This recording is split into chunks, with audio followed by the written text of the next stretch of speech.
बोलो शंकर भगवान की जय, बोलो पार्वती माता की जय, बोलो गणेश भगवान की जय, बोलो कार्तिक भगवान की जय। शिव पुराण आरंभ। सभी भक्तगण शिव पुराण का आनंद उठाएं। नमामि शमीशां निर्वाण रूपम व्यभं व्यापकं व्याम्य वेदस्वरूपं निजं निर्गुणं निर्विकल्पं निरीहं चिदाकाशमाकाशवासं भजेऽहं निराकार ओंकार मूलं तुरीहं गिराज्ञानि गोतीतमीशं गिरीशं करालं महाकाल कालं कृपालं गुणागार संसार पारं नतोऽहं तुषाराद संकाश गौरं गभीरं मनोभूतिकोटि प्रभा श्री शरीरम् ईश्वरोल मूल कल्लोल नीचार गंगाल सद्वाल बालेन्द्र कंठे भुजंगा चलत कुंडलम शुभ्र नेत्रम विशालम प्रसन्नामनं नीलकंठं दयालं प्रचंडं प्रगष्टं कंठं दयालं मृगाधीश चर्मांबरं मुंडमालं प्रियं शंकरं सर्वनाथं भजामि प्रचंडं प्रगष्टं प्रगल्लं परेशं अखंडं अजम्भानि कोटि प्रकाशं त्रियशूल निर्मूलनं शूलपाणि भजेऽहं भवानी पतिं व्यावेगम्यं कलातीत कल्याण कल्पांतकारी सदा सच्चिदानंद दाता पुरारी चिदानंद संदोह मोहापहारी प्रसिद्ध प्रसिद्ध प्रभो मन्मथारी नयावद उमानाथ पादारविंदम भजन्ते अलोके परेवा नारायणम् न तावद सुखं शांत संतापनाशं प्रसिद्ध प्रभो सर्वभूतादिवासं न जानाम योगं जपं नैव पूजा न तोहं सदा सर्वदा संव्यतोभ्यं जरा जन्म दुःख्यो घटातप्यमानं प्रभोपायापं नमामि श्री शंभो प्रभोपायापं नमामि श्री शंभो। रुद्राष्टकं दीप्रोक्तं विपणे हर्त्यो से ये पठन्ति नरा भक्त्या तेषा शंभु प्रसीदति। सुन विनती सर्वज्ञ शिव देख विप्र अनुराग नव मंदिर वाणी भई तो हे दुजवर वर मांग जो प्रसन्न प्रभु मोह पर नाथ दीन पर ने निज पर भक्ति देहो प्रभु पुंदु शरवर दे तब माया बस जीव जड़ संकट फिरहि बिलान तिन पर क्रोध न कीजिए कृपा सिंधु भगवान शंकर दीन दयाल अब मुँह पर हो कृपाल सात अनुग्रहों ते नाथ तोर ही काल सियापत रामचंद्र पत जय शरणम शंकर हरिओम जय जय सिया राम जय दीन दयाल विरद संभारी हरऊ नाथ मम संकट भारी। बोलो शंकर भगवान की जय। 51वां अध्याय रति की प्रार्थना पर कामदेव को जीवन दान। ब्रह्मा जी बोले, हे नारद जी, उस समय अनुकूल समय देखकर देवी रति भगवान शिव के निकट आकर बोली, हे दीन वत्सल भगवान शिव, आपको मैं प्रणाम करती हूँ। देवी पार्वती का पाणी ग्रहण करके आपने निश्चय ही लोकहित का कार्य किया है। देवी पार्वती को प्राण वल्लभा बनाने से आपके सौभाग्य में निश्चय ही वृद्धि हुई है। आपने तो पार्वती का वरण कर लिया है, परंतु भगवान मेरे पति कामदेव की क्या गलती थी? उन्होंने तो लोक कल्याणवश सभी देवताओं की प्रार्थना मानकर आपके हृदय में पार्वती के प्रति आसक्ति पैदा करने हेतु हे काम बाणों को चलाया था। उनका यह कार्य तो इस संसार को तारकासुर नामक भयानक और दुष्ट असुर से मुक्ति दिलाने के लिए प्रेरित करना था। वे तो स्वार्थ से दूर थे, फिर क्यों उन्हें अपनी क्रोधाग्नि से भस्म कर दिया? हे देवादिदेव महादेव जी, हे करुणा निधान भक्तवत्सल, अपने मन में काम को जगाकर मेरे पति कामदेव को पुनर्जीवित कर मेरे वियोग के कष्ट को दूर करें। आप तो सबकी पीड़ा का जानते हैं, मेरी पीड़ा को समझकर मेरे दुख को दूर करने में मेरी मदद कीजिए भगवान। आज जब सबके हृदय में प्रसन्नता है तो मेरा मन क्यों दुखी हो? मैं अपने पति के बिना कब तक ऐसे ही रहूं? भगवान, आप तो दीनों के दुख दूर करने वाले हैं, अब आप अपनी कही बात को सच कर दीजिए। भगवान, इस त्रिलोक में आप ही मेरे इस कष्ट और दुख को दूर कर सकते हैं। प्रभु, मुझ पर दया कीजिए और मुझे भी सुखी करके आनंद प्रदान कीजिए। भगवान, अपने विवाह के शुभ अवसर पर मुझे भी मेरे पति से हमेशा के लिए मिलाकर मेरी विरह वेदना को कम कीजिए। महादेव जी, मेरे पति कामदेव को जीवित कर मुझ दीन दासी को कृतार्थ कीजिए। ऐसा कहकर देवी रति ने अपने दुपट्टे की गांठ में बंधी अपने पति कामदेव के शरीर की भस्म को भगवान शिव के सामने रख दिया और जोर जोर से रोते रोते भगवान शिव शंकर से कामदेव को जीवित करने की प्रार्थना करने लगीं। देवी रति को इस प्रकार रोते हुए देखकर वहां उपस्थित सरस्वती आदि देवियां भी रोने लगीं और सब भगवान शिव से कामदेव को जीवन दान देने की प्रार्थना करने लगीं। इस प्रकार देवी रति के बार बार प्रार्थना करने और स्तुति करने पर भगवान से प्रसन्न हो गए और उन्होंने रति के कष्टों को दूर करने का निश्चय कर लिया। शूलपाणी भगवान शिव की अमृतमयी दिव्य दृष्टि पड़ते ही उस भस्म में से सुंदर पहले जैसा वेश और रूप धारण किए कामदेव प्रकट हो गए। अपने प्रिय पति कामदेव को पहले की भांति सुंदर और स्वस्थ पाकर देवी रति के प्रसन्नता की कोई कमी न रही। वे कामदेव को देखकर बहुत प्रसन्न हुई और उन्होंने दोनों हाथ जोड़कर भगवान शिव को नमस्कार किया और उनकी स्तुति करने लगीं। दोनों पति पत्नी कामदेव और रति बार बार भगवान शिव के चरणों में गिरकर उनका धन्यवाद करके उनकी स्तुति करने लगे। उनकी इस प्रकार की गई स्तुति से प्रसन्न होकर भगवान शिव बोले, हे काम और रति, तुम्हारी इस स्तुति से मुझे बहुत प्रसन्नता हुई है। मैं बहुत प्रसन्न हूँ। तुम जो चाहो मनोवांछित वस्तु मांग सकते हो। भगवान शिव के ये वचन सुनकर कामदेव को बहुत प्रसन्नता हुई। उन्होंने दोनों हाथ जोड़कर और सिर झुकाकर कहा, हे भगवान, यदि आप मुझ पर प्रसन्न हैं तो पूर्व में मेरे द्वारा किए गए अपराध को क्षमा कर दीजिए और मुझे वरदान दीजिए कि आपके भक्तों से मेरा प्रेम हो और आपके चरणों में मेरी भक्ति हो। कामदेव के वचन सुनकर भगवान शंकर बहुत प्रसन्न हुए और बोले, तथास्तु है, जैसा तुम चाहते हो वैसा ही होगा। मैं तुम पर प्रसन्न हूँ। तुम अपने मन से भय निकाल दो। अब तुम भगवान श्री हरि विष्णु के पास जाओ। तत्पश्चात कामदेव ने भगवान शिव को नमस्कार किया और वहाँ से बाहर चले गए। उन्हें जीवित देखकर सभी देवता बहुत प्रसन्न हुए और बोले कि कामदेव, आप धन्य हैं, महादेव जी ने आपको जीवन दान दे दिया। तब कामदेव को आशीर्वाद देकर विष्णु पुनः अपने स्थान पर बैठ गए। उधर भगवान शिव ने अपने पास बैठी देवी पार्वती के साथ भोजन किया और अपने हाथों से उनका मुख मीठा किया। तत्पश्चात शैलराज की आज्ञा लेकर शिवजी पुनः जनवासी में चले गए। जनवासी में पहुंचकर शिवजी ने मुझे विष्णु जी और वहां उपस्थित सभी मुनिगणों को प्रणाम किया। तब सब देवता शिवजी की वंदना और अर्चना करने लगे। फिर मैंने विष्णु जी और इंद्राणी ने शिव स्तुति की। सब और भगवान शिव की जय जयकार होने लगी और मंगल में वेद ध्वनि बजने लगी। भगवान शिव की स्तुति करने के पश्चात उनसे विदा लेकर सभी देवता और ऋषि मुनि अपने अपने विश्राम स्थल की ओर चले गए। 52वां अध्याय, भगवान शिव का आवास गृह में शयन।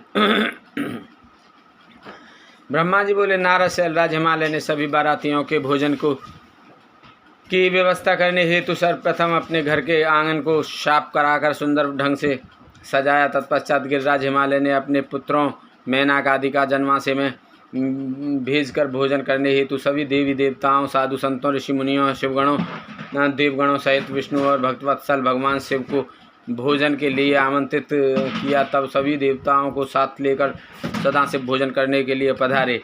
हिमालय ने पधारे हुए सभी देवताओं एवं भगवान शिव का बहुत आदर सत्कार किया और उन्हें उत्तम आसनों पर बैठाया। अनेकों प्रकार के भोजन परोसे गए तथा गिरिराज ने सबसे भोजन ग्रहण करने की प्रार्थना की। सभी बारातियों ने तृप्ति के साथ भोजन किया तथा आचमन करके सब देवता विश्राम के लिए अपने अपने विश्राम स्थल पर चले गए।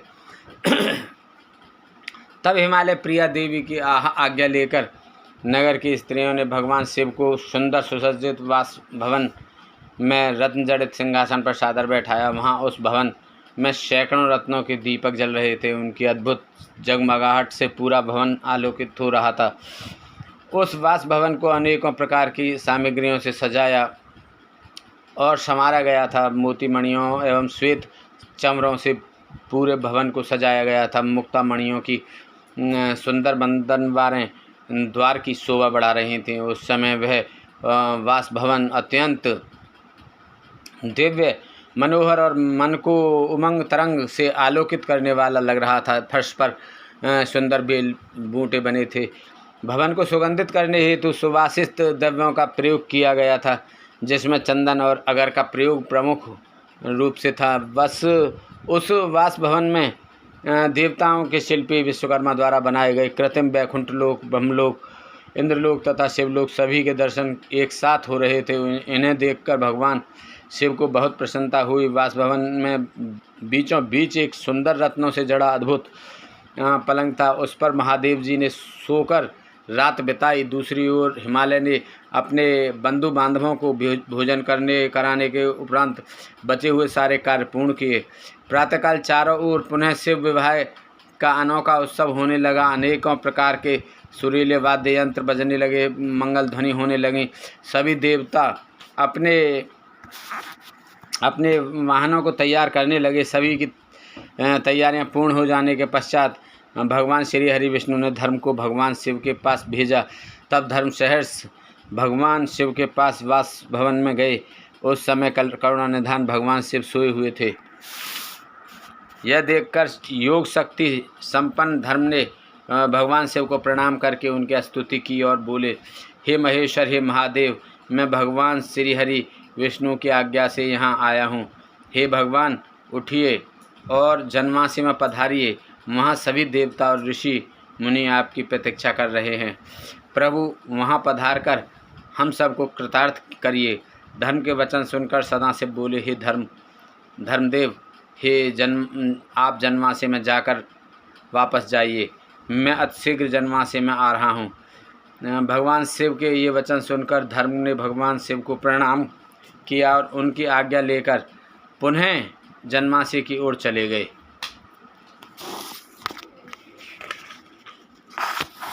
उनके जाने के पश्चात भगवान शिव तैयार होकर जैसे ही चलने लगे, हिमालय नगरी की स्त्रियां उनके चरणों में के दर्शन हेतु आ गईं और मंगलगान करने लगीं। तब महादेव जी ने गिरिराज, हिमालय और मैना से आज्ञा ली और जन्मासी की ओर चल दिए। वहाँ पहुंचकर महादेव जी ने मुझे विष्णु जी सहित सभी ऋषि मुनियों को प्रणाम किया। तब सब देवता सहित मैंने और विष्णु जी ने शिव जी की वंदना और स्तुति की। 53वां अध्याय, बारात का ठहरना और हिमालय का बारात को विदा करना। ब्रह्मा जी बोले, जब करुणानिधान भगवान शिव जन्मासी में पधार गई तो हम सब मिलकर कैलाश लौट चलने की बात करने लगे।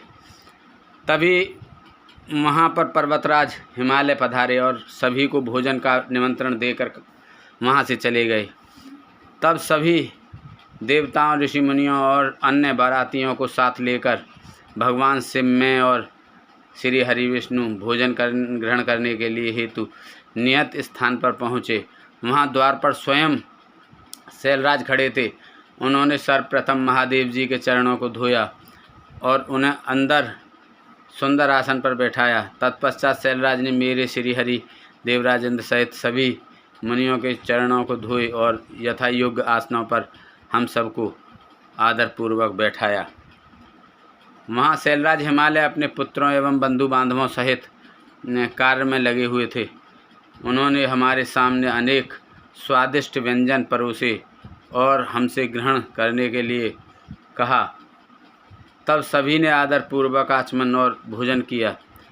तब गिरिराज बोले, हे देवेश्वर, आपके दर्शनों से हम आनंदित हुए हैं। आपसे एक प्रार्थना करते हैं कि आप बारातियों के साथ कुछ दिन और निवास करें। इस प्रकार शैलराज भगवान शिव से कुछ दिन और रुकने के आग्रह करने लगे। उनकी यह बात सुनकर भगवान शिव बोले, हे शैलेंद्र, आप धन्य हैं।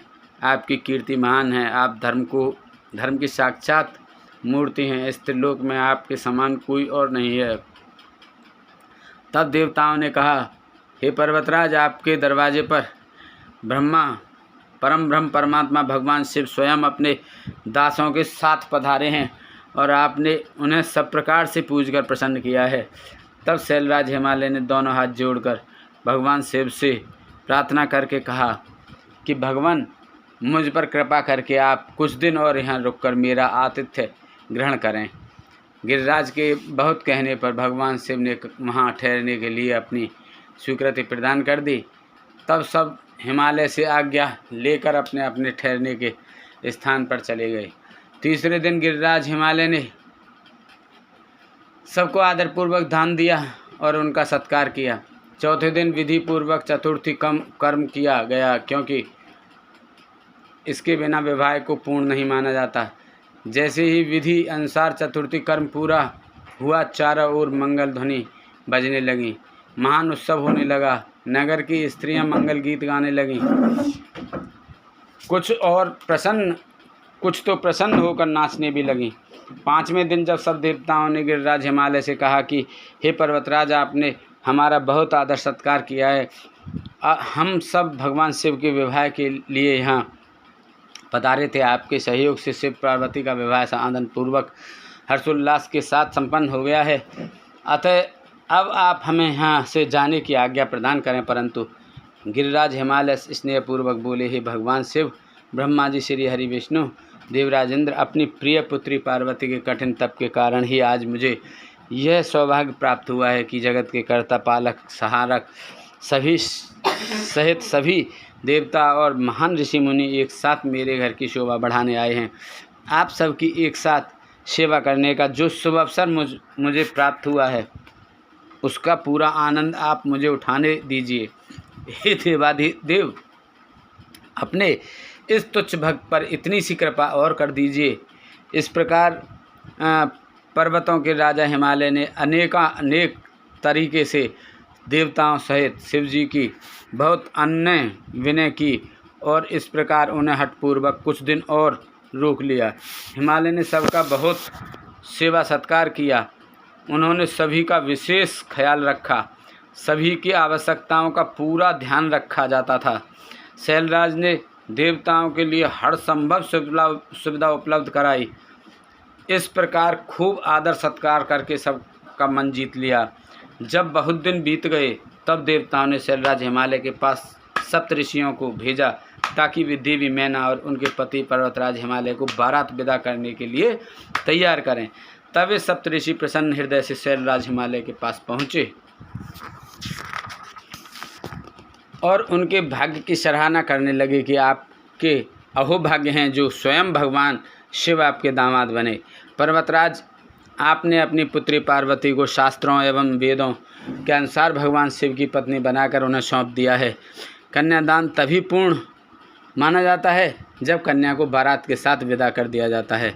इसलिए आप भी सहर्ष देवी पार्वती को भगवान शिव के साथ सादर विदा कर दीजिए, तभी कन्यादान की रस्म पूरी होगी। तब मैना और उनके पति गिरिराज हिमालय बारात को विदा करने के लिए राजी हो गए।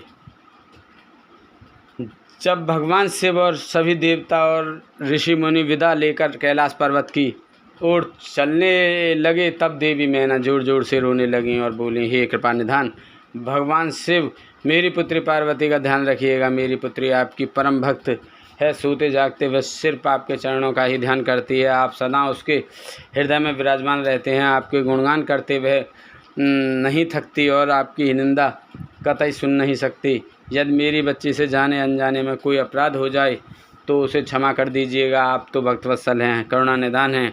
मेरी पुत्री पर अपनी कृपा दृष्टि बनाए रखिएगा। ऐसा कहकर मैना ने अपनी पुत्री भगवान शिव को सौंप दी। कितने आश्चर्य की बात है कि प्रत्येक माता पिता इस बात को जानते हैं कि बेटियां धान के पौधे की तरह होती हैं। वे जहाँ जन्मती हैं वहाँ वृद्धि को प्राप्त नहीं होती हैं, फिर भी उसकी विदाई के समय वे दुखी होते हैं। अनजाने ही अपनी आँखों से आंसुओं की झड़ी कैसे लग जाती है। अपनी प्रिय पुत्री पार्वती के वियोग को सोचते ही वे मूर्छित होकर ज़मीन पर गिर गईं। तब उनके मुंह पर जल की बूंदें डालकर उन्हें होश में लाया गया। तब सदाशिव ने देवी मैना को अनेकों प्रकार से समझाया ताकि वे अपना दुख भूल जाएं। फिर कुछ समय के लिए मैना और पार्वती को अकेला छोड़कर भगवान शिव सब देवताओं ने अपने गणों के साथ हिमालय से आज्ञा लेकर चल दिए। हिमालय नगरी के एक सुंदर बगीचे में बैठकर वे सब प्रसन्नतापूर्वक भगवान शिव की प्राण वल्लभा पत्नी के देवी पार्वती के आगमन की बाट देख सजोए उनकी प्रतीक्षा करने लगे। वे शिवगण प्रसन्नतापूर्वक प्रभु महादेव जी की जय जयकार कर रहे थे। 54वां अध्याय पार्वती को पतिव्रत धर्म का उपदेश। ब्रह्मा जी बोले, हे मुनिश्रेष्ठ नारद, जब शैलराज हिमालय और देवी मैना ने आज्ञा से लेकर भगवान शिव सभी देवताओं और ऋषि मुनियों सहित अन्य देवगणों व शिवगणों को साथ लेकर उस स्थान से बाहर चले गए, तब सप्तऋषियों ने कहा कि हे शैलराज, अपनी पुत्री को शीघ्र ही भगवान शिव के साथ भेजने की कृपा करें। यह सुनकर हिमालय बहुत व्याकुल हो गए। उन्होंने देवी मैना से पार्वती को भेजने के लिए कहा। देवी मैना ने वैदिक रीति का पालन करते हुए अपनी पुत्री का सुंदर वस्त्रों और आभूषणों से श्रृंगार किया। उस समय मैना ने एक ब्राह्मण पत्नी को बुलाकर पतिव्रत धर्म की शिक्षा देने के लिए कहा। ब्राह्मण पत्नी ने वहां आकर पार्वती को शिक्षा देते हुए कहा, हे पार्वती, इस सुंदर संसार में नारी विशेष पूजनीय मानी जाती हैं। जो स्त्रियां पतिव्रत का पालन करती हैं वे धन्य हैं। वे दोनों कुलों को पवित्र करती हैं। उनके दर्शन मात्र से पाप नष्ट हो जाते हैं। जो पति को साक्षात ईश्वर मानकर उसकी सेवा शुश्रूषा करती हैं, वे स्त्रियां इस लोक में आनंद प्राप्त कर सद्गति को प्राप्त करती हैं और अपने दोनों कुलों को तार देती हैं। सावित्री, लोपामुद्रा, अरुंधति, साडली, शतरूपा, अनसुईया, लक्ष्मी, स्वधा, सती, संज्ञा, सुमिति, श्रद्धा, मैना और स्वाहा आदि नारियां साध्वी कहलाती हैं। वे अपने पतिव्रत धर्म के कारण ब्रह्मा, विष्णु और शिव की भी पूजनीय हैं। इसलिए स्त्री को सदैव अपने पति की आज्ञा का पालन करना चाहिए। पतिव्रता स्त्री पति के भोजन कर लेने के बाद ही भोजन करे। जब तक वह खड़ा हो खुद भी न बैठे। पति के सो जाने के बाद ही सोए और उसके उठने से पहले उठ जाए। क्रोधित होने पर या अत्यधिक प्रसन्नता होने पर भी अपने पति का नाम न ले। पति के बुलाने पर सभी कामों को छोड़कर पति के पास चली आए। उसकी हर आज्ञा को अपना धर्म मानकर उसका पालन करे। कभी वह प्रवेश द्वार पर खड़ी न हो, बिना किसी कार्य के किसी के घर न जाए और न जाने पर बिना कहे कदापि न बैठे। अपने घर की वस्तुएं किसी को न दे। पतिव्रता स्त्री को वस्त्रों और आभूषणों से विभूषित होकर ही अपना मुख पति को दिखाना चाहिए। जब पति घर से बाहर या परदेश गया हो तो उन दिनों में पतिव्रता स्त्री को सजना संवरना नहीं चाहिए। पति के सेवन की चीज़ें ठीक समय पर जब उसे आवश्यकता हो तुरंत दे दे। अपना हर कार्य चतुराई और होशियारी से करे। अपने पति की हर आज्ञा का पालन करना ही पतिव्रता स्त्री का परम धर्म होता है। पति की आज्ञा लिए बिना पत्नी को कहीं भी नहीं जाना चाहिए, यहाँ तक कि तीर्थ स्थान जैसे पुण्य स्थलों पर भी नहीं। पति के चरणों को धोकर उसको पीने से ही पत्नी का तीर्थ स्थान पूरा हो जाता है। पति द्वारा छोड़े गए झूठे भोजन को पत्नी को प्रसाद समझकर खाना चाहिए। देवता, पितरों, अतिथियों या भिखारियों को भोजन या का भाग देकर ही भोजन करना चाहिए। व्रत तथा उपवास रखने से पूर्व पति की आज्ञा अवश्य लें, अन्यथा व्रत का पुण्य नहीं मिलता। किसी चीज़ को पाने के लिए अपने पति से झगड़ा कदापि न करें। सुख से आरामपूर्वक बैठे हुए या सोते समय पति को कभी भी न उठाएं। यदि पति किसी बात के कारण दुखी हो, धनहीन हो, बीमार हो या वृद्ध हो गया हो तो भी उसका परित्याग न करें। रजस्वला होने पर भी 3 दिन तक अपने पति के सामने न जाएं। उसे अपना मुख न दिखाएं। जब तक स्नान करके शुद्ध ना हो जाएं, तब तक पति से कोई बात ना करें। शुद्ध होकर सर्वप्रथम अपने पति का ही दर्शन करें। उत्तम पतिव्रत का पालन करने वाली स्त्री को सुहाग का प्रतीक मानी जाने वाली वस्तुओं जैसे सिंदूर, हल्दी, रोली, काजल, चूड़ियाँ, मंगलसूत्र, पायल, बिछुए, नाक की लौंग, कान के कुंडलों को सदैव धारण करना चाहिए। जो स्त्रियां सुहाग की निशानी माने जाने वाली इन वस्तुओं को हर वक्त धारण किए रहती हैं, उनके पति की आयु में वृद्धि होती है। पतिव्रता स्त्री को कभी भी छिनाल, कुल्टा आदि भाग्यहीन स्त्रियों के साथ नहीं रहना चाहिए, अर्थात उनसे मित्रता नहीं करनी चाहिए। पति से लड़ने वाली एवं उससे वैर भाव रखने वाली स्त्री को सहेली न बनाएं, कभी भी अकेली न रहें, वस्त्रहीन होकर स्नान न करें, सदा पति के कहे अनुसार चलें, पति की इच्छा होने पर ही रमण करें, उसकी हर इच्छा को ही अपनी इच्छा समझें, पति के हंसने पर हंसें और उसके दुखी होने पर दुखी हों। पतिव्रता स्त्री के लिए उसका पति ही उसका आराध्य होना चाहिए। ब्रह्मा, विष्णु और शिव से अधिक उसे अपने पति को महत्व देना चाहिए। अपने पति को शिव स्वरूप मानकर उसे पूजना चाहिए। पति के साथ लड़ने वाली स्त्री कुतिया या सियारन के रूप में जन्म लेती है। पति जिस स्थान पर बैठा हो उससे ऊंचे स्थान पर न बैठें, किसी की भी निंदा ना करें, सबसे मीठे वचन बोलें। पति स्त्री की जिंदगी में सबसे अधिक महत्वपूर्ण होता है, इसलिए उसका सदैव पूजन करें। नारी को अपने पति को ही देवता, गुरु, धर्म, तीर्थ एवं व्रत समझकर उसकी आराधना करनी चाहिए। पति से कभी दुर्वचन ना कहें। सास, ससुर, जेठ, जेठानी, गुरुओं सहित सभी बड़ों का आदर करें। उनके सामने कभी ऊंचा ना बोलें और ना ही हंसें। बाहर से पति के आने पर आदरपूर्वक उसके चरण धोएं।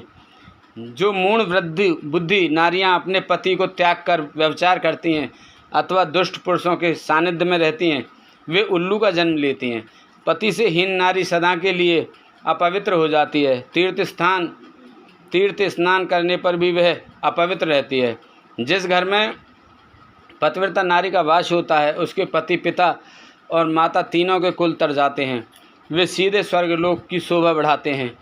इसके विपरीत जो स्त्रियां परपुरुषों की ओर आकर्षित होकर अपने मार्ग से भटक जाती हैं, वे अपने साथ साथ अपने कुल का भी नाश करती हैं। पतिव्रता नारी के स्पर्श होने मात्र से ही वहाँ की भूमि पावन और पापों का नाश करने वाली हो जाती है। सूर्य, चंद्रमा तथा वायुदेव भी पवित्रता हेतु नारी का स्पर्श करते हैं ताकि वे दूसरों को पवित्र कर सकें। पतिव्रता पत्नी ही गृहस्थ आश्रम की नींव है, सुखों का भंडार है। वही धर्म को पाने का एकमात्र रास्ता है तथा वही परिवार की वंश बेल को आगे बढ़ाने वाली है। भगवान विश्वनाथ में अटूट भक्ति भाव रखने वाले शिव भक्तों को ही पतिव्रता नारियों की प्राप्ति होती है। पत्नी से ही पति का अस्तित्व होता है। एक दूसरे के बिना दोनों का कोई अस्तित्व नहीं रह जाता। पत्नी के बिना पति देवयज्ञ, पितृयज्ञ और अतिथि यज्ञ आदि कोई भी यज्ञ अकेले संपन्न नहीं कर सकता। पतिव्रता नारियों को पवित्र पावनी गंगा के समान पवित्र माना जाता है। उसके दर्शनों से ही सब कुछ पवित्र हो जाता है।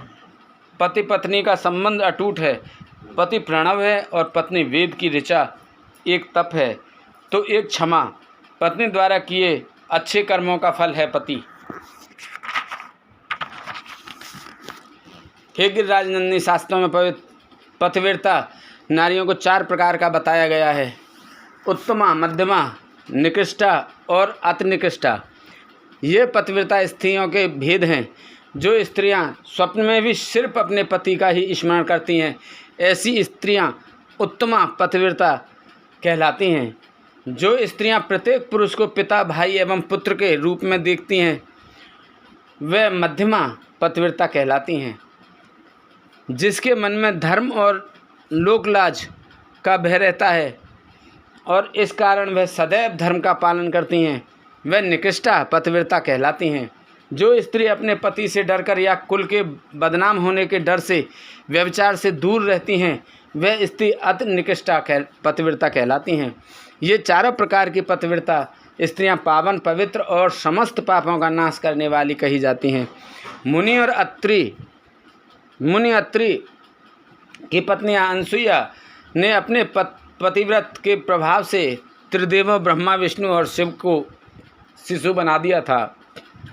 यही नहीं, उन्होंने मरे हुए एक ब्राह्मण को अपने सतीत्व के बल से जीवित कर दिया था।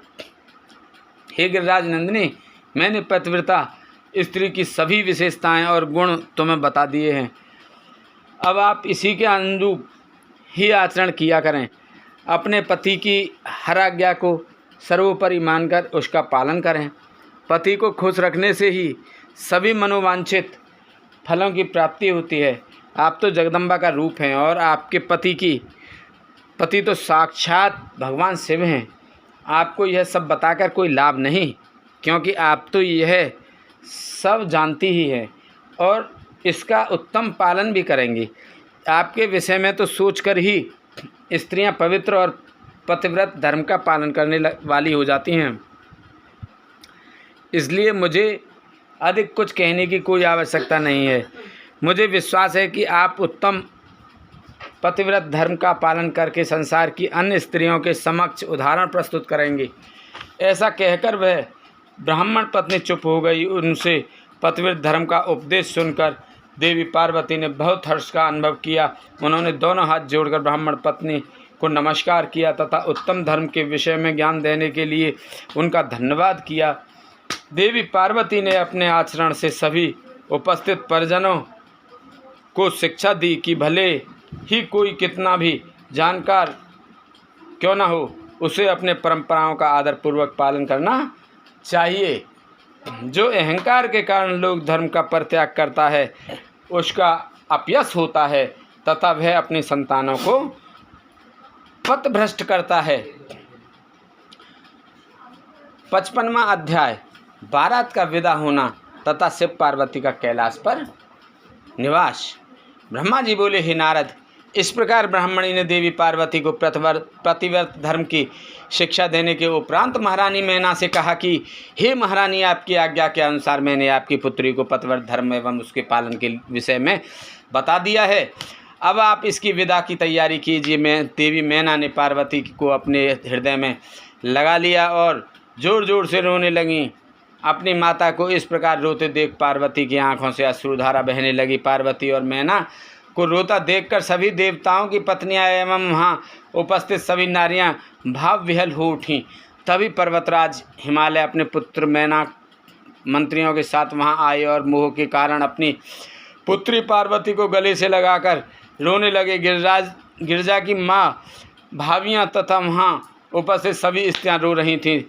तब तत्वज्ञानियों और मुनियों तथा पुरोहितों ने अध्यात्म द्वारा सबको समझाया तथा यह भी बताया कि उपस्थित शुभ मुहूर्त में ही बारात विदा करनी चाहिए। ऋषि मुनियों के समझाने से भावनाओं का सागर थमा। तब पार्वती ने भक्ति भाव से अपने माता पिता, भाइयों एवं गुरुजनों के चरण स्पर्श कर उनका आशीर्वाद प्राप्त किया तथा पुनः रोने लगीं। तब सब ने प्रेम पूर्वक उन्हें चुप कराया। शैलराज हिमालय ने अपनी पुत्री पार्वती के बैठने के लिए एक सुंदर रत्नों से जड़ी हुई पालकी मंगवाई। ब्राह्मण पत्नियों ने उन्हें उस पालकी में बैठाया। सभी ने उन्हें ढेरों आशीष एवं शुभकामनाएं दी। शैलराज हिमालय और मैना ने उन्हें अनेक दुर्लभ वस्तुएं उपहार स्वरूप भेंट की। देवी पार्वती ने हाथ जोड़कर सबको विनम्रतापूर्वक नमस्कार किया और उनकी पालकी वहाँ से चल दी। प्रेम के वशीभूत होकर उनके पिता हिमालय और भाई भी उनकी पालकी के साथ साथ चल दिए। कुछ देर बाद वे उस स्थान पर पहुँचे जहाँ शिवजी अन्य बारातियों के साथ उनकी प्रतीक्षा कर रहे थे।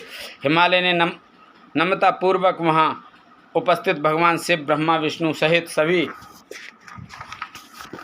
श्रेष्ठ जनों को नमस्कार किया और अपनी पुत्री को शिवजी को सौंप दिया। तत्पश्चात हम सब ने विदा लेकर वे हिमालयपुरी लौट गए। जब शैलराज हिमालय अपने नगर को लौट गए तब हम सब भी कैलाश पर्वत की ओर चल दिए। भगवान शिव और पार्वती के विवाह हो जाने पर सभी की प्रसन्नता की कोई सीमा न रही। सभी उत्साहपूर्वक चलने लगे। महादेव जी के शिवगण नाचते कूदते गाते बजाते और स्वामी के परम पावन निवास की ओर बढ़ रहे थे। मैं और श्री हरि विष्णु जी शिव जी के विवाह होने से प्रसन्न थे। उधर देवराज इंद्र के हर्ष की कोई सीमा नहीं थी। वह सोच रहे थे कि शिव पार्वती के विवाह से उनके कष्टों और दुखों से में अवश्य कमी होगी। उन्हें इस बात का यकीन हो गया था कि अब जल्द ही उन्हें और सब देवताओं को तारकासुर नामक भयंकर दैत्य से मुक्ति अवश्य मिलेगी। भगवान शिव भी हर्ष का अनुभव कर रहे थे। उन्हें अनेकों जन जन की प्रेयसी पार्वती पुनः पत्नी में प्राप्त हो गई थी। इस प्रकार प्रसन्नता पूर्वक आनंद में मगन होकर सभी कैलाश पर्वत की ओर जा रहे थे। उस समय सभी दिशाओं से पुष्प वर्षा हो रही थी, मंगल ध्वनि बज रही थी और मंगल गान गाए जा रहे थे। इस प्रकार यात्रा करते हुए सभी कैलाश पर्वत पर पहुँचे। वहाँ पहुँचकर भगवान शिव ने पार्वती से कहा, हे देवेश्वरी, आप सदा से ही मेरी प्रिया हैं। आप पूर्व जन्म में मुझसे बिछुड़ गई थी। सब देवताओं की कृपा से आज हम पुनः एक हो गए हैं। आज आपको पुनः अपने पास विराजमान पाकर मैं बहुत प्रसन्न हूँ। हम दोनों का साथ तो जन्म जन्मांतरों से है। शिव शिवा के बिना और शिवा शिव के बिना अधूरी है। आज मुझे पुनः अपनी प्राण वल्लभा मिल गई हैं। प्रभु शिव की इन प्यारी बातों को सुनकर देवी पार्वती का मुख लज्जा से लाल हो गया। उनके बड़े बड़े सुंदर नेत्र झुक गए और वे धीरे से बोली, हे नाथ, आपकी हर एक बात मुझे स्मरण है। मेरे जीवन में सब कुछ आप ही हैं।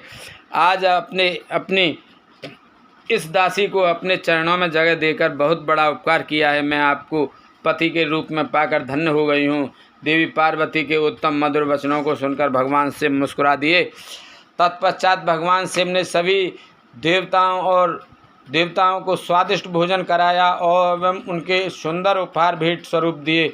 भोजन करने के बाद सभी देवता एवं ऋषि मुनि भगवान शिव के पास आए और उन्हें प्रणाम कर उनकी स्तुति करने लगे और शिव पार्वती से आज्ञा लेकर अपने अपने धाम चले गए। तब मैंने और श्री हरि ने भी चलने के लिए आज्ञा मांगी तो शिव जी ने हमें प्रणाम किया। तब मैंने और विष्णु जी ने हृदय से लगाकर उन्हें आशीर्वाद दिया। फिर हम भी अपने अपने लोकों को चले गए। हम सबके कैलाश पर्वत से चले जाने के बाद भगवान शिव अपनी प्राण वल्लभा पार्वती के साथ आनंद पूर्वक वहाँ निवास करने लगे। भगवान शिव के गण शिव पार्वती की भक्ति पूर्वक आराधना करने लगे। नारद, इस प्रकार मैंने तुम्हें भगवान शिव पार्वती के विवाह का पूर्ण विवरण सुनाया।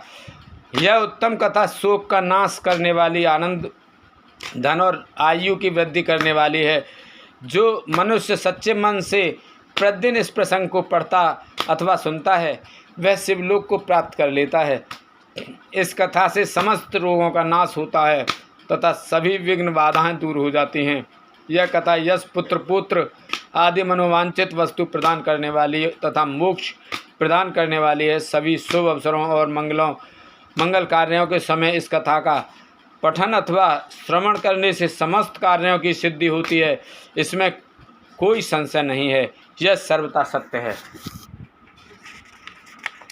श्री रुद्र संहिता पार्वती खंड संपूर्ण। ओम जय शिव ओंकारा, स्वामी भज शिव ओंकारा। ब्रह्मा विष्णु सदा शिव, माँ विष्णु सदा शिव अर्धांगिनी धारा। ओम जय शिव ओंकारा। एकानन चतुरानन पंचानन राज, सब पंचानन राज। हंसानन गरुड़ासन, हंसानन गरुड़ासन आन साजय। ओम जय शिव ओंकारा। मन दो भुज चार चतुर्भुज, दस भुज अति सोहे। स्वामी दस भुज अति सोहे। तीनों रूप निरखता, तीनों रूप निरखता। प्रभुवन जन मोहे। ओम जय शिव ओंकारा। अक्ष माला वन माला रुंड माला धारी स्वामी रुंड माला धारी। चंदन मृग मद सोहे चंदन मृग मद सोहे भाले सतधारी।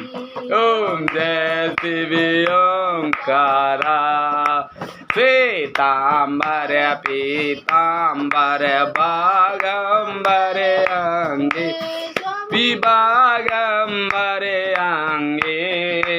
हंसादिक सनकादिक हंकादिक ब्रह्मादिक भूतादिक संगे।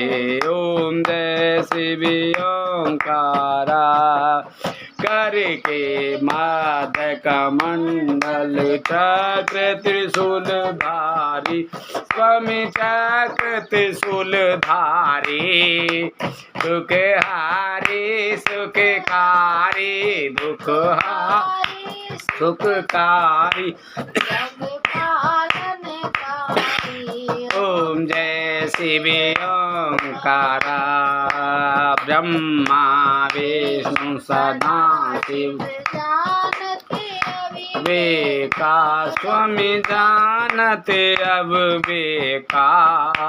प्रणवाक्षर में शोभित प्रणवाक्षर में शोभित ये तीनों एका। जय शिव ओंकारा। त्रिगुणी स्वामी जी की आरती जो कोई नर गावे। हमें प्रेम साहित्य गावे। कहत शिवानंद स्वामी भजत हरि हर स्वामी मन वांछित फल वे।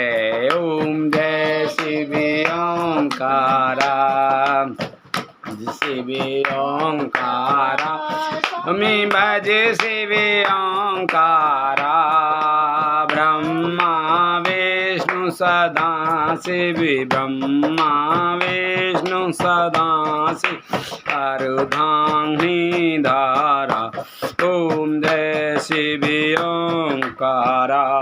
बोलो शंकर भगवान की जय। बोलो पार्वती माता की जय। जय शंकर शंकर जय शंकर कैलाशपति। जय गौरा जय गौरा माँ पार्वती। जय शंकर जय कृपान शंकर जय शंकर कैलाशपति। जय शंकर नमामि शंकर जय शंकर कैलाशपति। जय गौरा गौरा जय गौरा माँ पार्वती। जय गौरा जय नमामि गौरा जय गौरा माँ पार्वती। जय शंकर शंकर जय शंकर कैलाशपति। जय शंकर जय नमामि शंकर जय शंकर कैलाशपति। जय गौरा गौरा जय गौरा माँ पार्वती। जय गौरा पार्वती। जय शंकर जय नमामि शंकर जय शंकर जय जय शंकर जय नमामि शंकर जय शंकर कैलाशपति। जय गौरा गौरा जय गौरा माँ पार्वती। बोलो शंकर भगवान की जय। बोलो पार्वती माता की जय। बोलो कार्तिक भगवान की जय। बोलो गणेश भगवान की जय। बोलो तुलसा मैया गंगे मैया गैया मैया संतोषी माता पृथ्वी माता कालका मैया की जय। बोलो सभी देवी देवतन की जय। हर हर महादेव शंभू।